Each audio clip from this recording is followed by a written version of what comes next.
আসসালামু আলাইকুম রহমতুল্লাহি ওয়া বারাকাতুহু। আলহামদুলিল্লাহ, আমরা এখন আছি তায়েফে আব্দুল্লাহ ইবনে আব্বাস মসজিদে, যিনি রইসুল মুফাসসিরিন ছিলেন, তাফসির জগতে যিনি এখন পর্যন্ত শ্রেষ্ঠ, কিয়ামত পর্যন্ত শ্রেষ্ঠ থাকবেন। আমরা সেখানে আসতে পেরেছি, আল্লাহ তাআলা শুকরিয়া।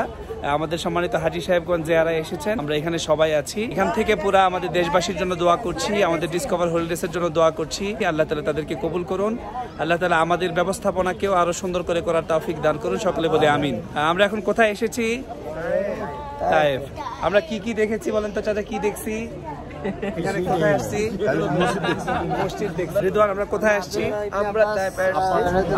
যেখানে আর কি সাহিত্য আছেন ওইখানে এসে তাদের ওখানে দেখলাম আর আমরা ওখানে দোয়া করেছি। আমরা কি করেছি? আমরা এই মসজিদে নামাজ পড়লাম এবং আগে কবর জিয়ারত করলাম। ঠিক আছে, আমরা এখান থেকে দোয়া করছি আল্লাহ তাআলা যেন আমাদেরকেও দিনের জন্য কবুল করে নেয়। ওনারা যেরকম পৃথিবীতে নক্ষত্র হয়ে আছে, আমরাও যেন পৃথিবীতে এরকম ভালো কিছু করে নক্ষত্র হতে পারি, সেই তৌফিক দান করেন।